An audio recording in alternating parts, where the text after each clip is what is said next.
Former Minneapolis police officer Derek Chauvin is set to be sentenced to prison this Friday, and prosecutors are asking for a kind of throw the book at him kind of sentence, Rhonda. That's right, Brian. While Minnesota's state guidelines would normally mean a sentence range of 10 to 15 years, prosecutors have asked for a sentence of 30 years for Derek Chauvin, citing aggravating circumstances, including particular egregious cruelty of the crime and carrying it out in front of children, Brian. We're joined now by Michael J. Moore, who's an inmate in a prison in Washington state, also a freelance writer. Michael, thank you so much for joining us this evening. Tell me, from your point of view, what's it going to be like for an officer like Derek Chauvin to serve time behind bars? What happens to police once they're in prison? I have to say that his experience would be terrible. He would be an instant target. How so? So the maximum security prisons are obviously on the inmate front are ran by gangs. They're going to send somebody after him automatically. They're going to send somebody to stab him or a couple people to beat him up. So for Derek Chauvin, it's going to be clearly it's going to be worse. He's going to go in, people are going to recognize him instantly, and I would. I hate to say this, but I would say that they're probably going to try to kill him. Really? Because he's an officer, a former police officer? Not just because he's a former police officer, but because his case is so high profile.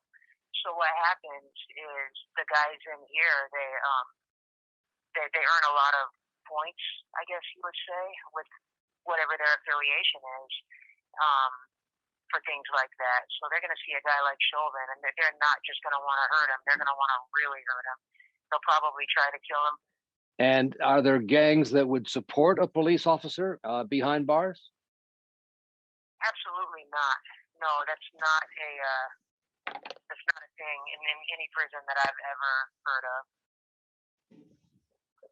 So from your point of view, Derek Chauvin faces some tough time behind bars, really tough. Yeah, he's going to have a very negative experience, and it's probably something that shouldn't happen. Once they put him in prison, he's already serving his sentence, right? And what advice would you give to Derek Chauvin as he prepares to go to prison? What is there any advice that would keep him safe, do you think? You know, I hate to say it, it's a bleak reality for a guy like him, but there's really nothing he can do except as soon as he gets to prison, he needs to explain to the first person that he sees that works within the prison administration that he needs to be in protective custody. They're going to know that already. That's really all there is for a guy like him. Michael Moore, I want to thank you so much for joining us and for your insights from behind the bars. Yeah, Brian, thank you for having me. Anytime. To get more on this, we're now joined by a former warden, Cameron Lindsay, who served in the federal system across the country and also in a number of private prisons. Mr. Lindsay, thank you so much for being here. Let's begin by having your description of what happens to police officers when they end up behind bars.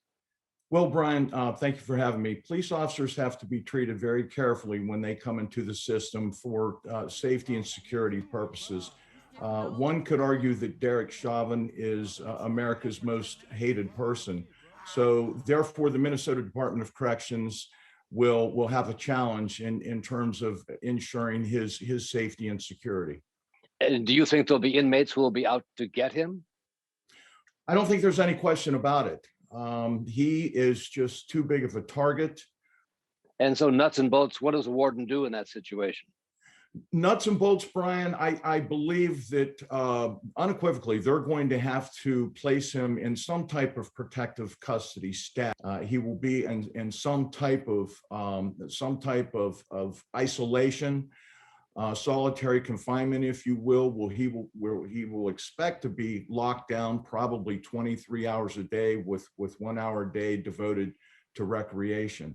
But they being the Minnesota DOC does have a responsibility to safeguard him. And I think the only way to do that is to keep him single-celled throughout the duration of his incarceration. And do you also have to keep an eye as a warden on a possible suicide? Absolutely, you do.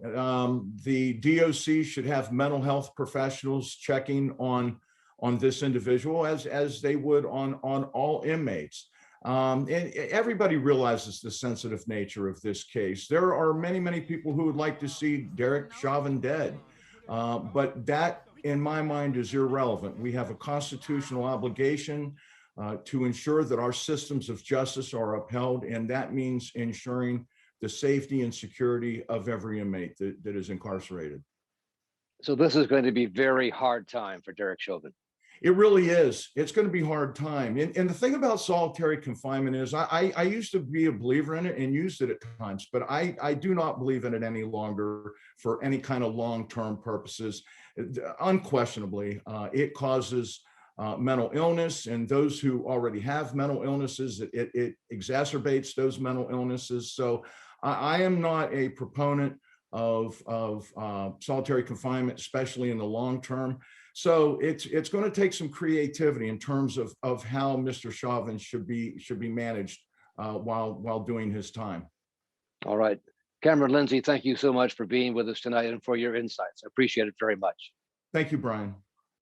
And we'll have full coverage on Friday of the sentencing of Derek Chauvin. Coming up.